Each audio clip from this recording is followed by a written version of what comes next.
Cultural Revolution is over. It's the late 1970s, and there's a new leader in China, Deng Xiaoping. Deng Xiaoping is famous in the United States because in '78 he visited here and wore a cowboy hat in Texas. This little Chinese leader smiling this very charming smile wearing a cowboy hat. He charmed America. And he opened up China to American business and American policies. The last Emperor movie that we saw clips of was made in Deng Xiaoping's China in the mid to late 1980s in the Forbidden City. Deng was like Khrushchev in that he was willing to criticize Mao while trying to reform the economy. But unlike Khrushchev, he succeeds. What Deng's policy is to invite capitalism to become the economy of China, while the communists maintain totalitarian control. To call them communists is really an anachronism. The policies of the Chinese Communist Party are much more akin to fascism and Nazism than to pure communism. Because since the 1970s, since the late 70s and early 80s, the Chinese economy has been more capitalist than that of the United States, more free and open in many ways than even the United States economy, which since the progressive era has been increasingly regulated. Can you have a free economy but a controlled polity, which is your political system and your political dimension? Deng Xiaoping says yes, that's his gamble. Deng Xiaoping thought his wrinkles on Marxism, Leninism, Maoism, Dengism is free economy, controlled polity. That results in the Tienanmen Square massacre of 1989. Because people my age in college actually believe that with a free economy, you got to have a free society too. With the ability to come up with new products and services, you've got to have the ability to think for yourself and speak ideas, even if they are at variance with communist orthodoxy. They were murdered by the thousands, either on the night and morning when the tanks rolled in and turned the tank man into jelly, or later in show trials where the family was billed for the price of the bullet that went into the back of their skulls. So Deng persists in keeping the economy free and the society controlled. When they look at what happened to the Soviet Union and the fall of the Soviet Communist Party and Mikhail Gorbachev, they say that will never happen to us. We will fight to keep our monopoly on power. And since then, everyone in China has known that if you speak out, you're going to get squashed. You've got to not talk politics. You've got to go along to get along. You've got to accept the patronage of the Chinese Communist Party. You've got to kowtow to them symbolically. And if you do that, you can get rich. But if you have a conscience, if you have individual ideas, and you let anyone know about them,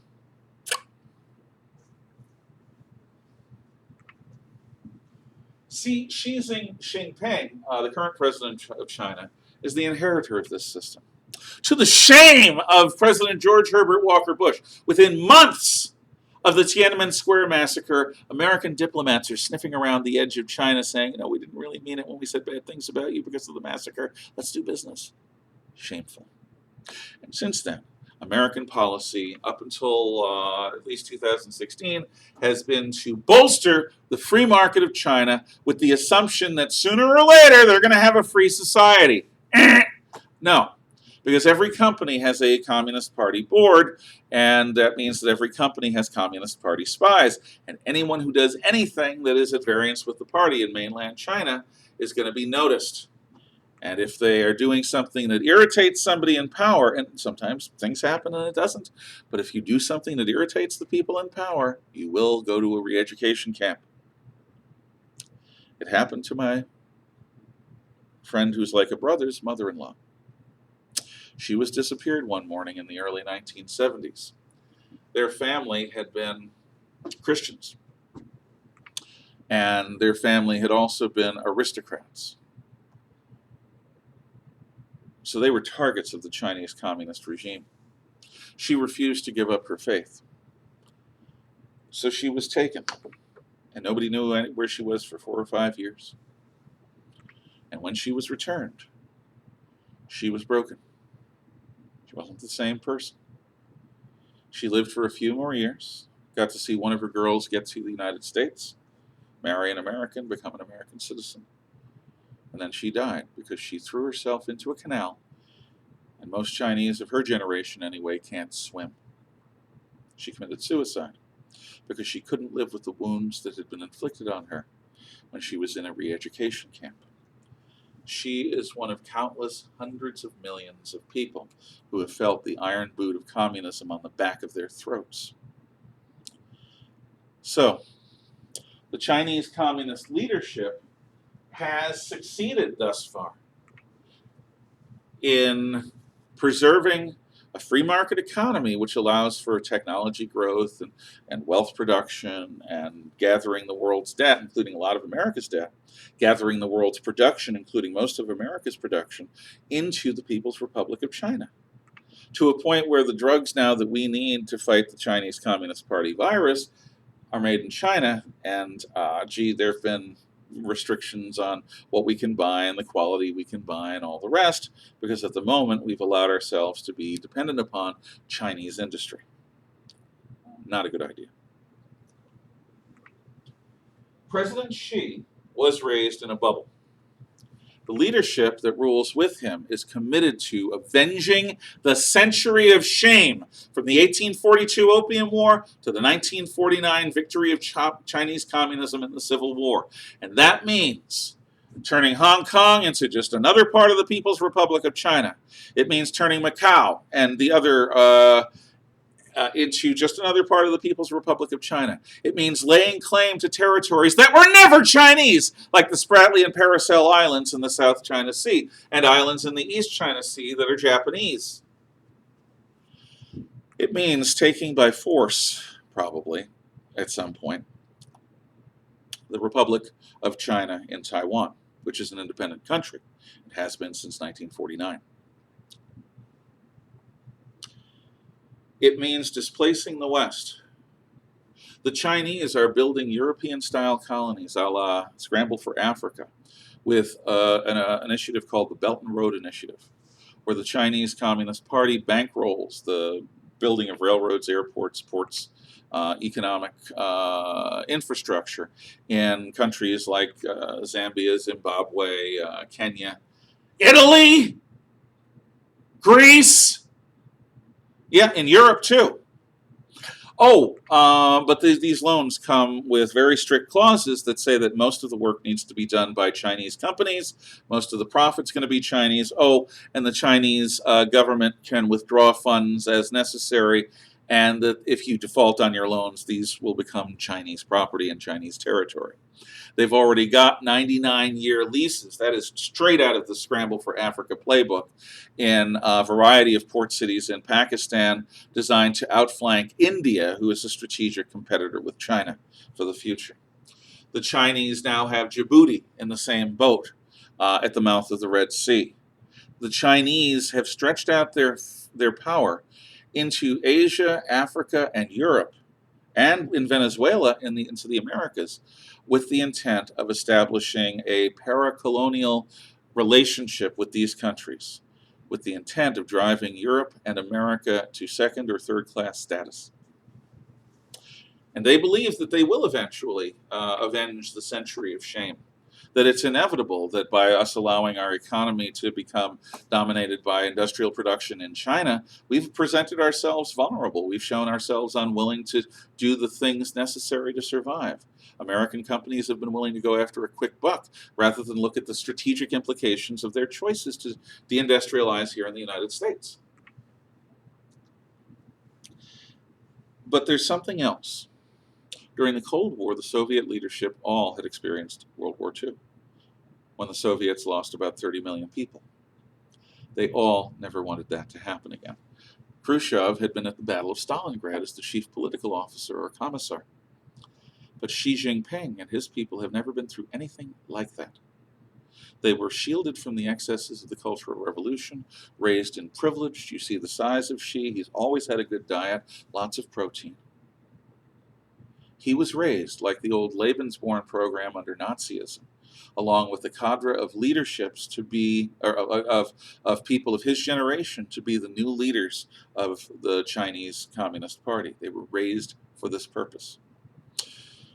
But because they were given power, and because all they know is inter-party conflict and suppressing a captive population, there is a brittleness to the Chinese Communist leadership.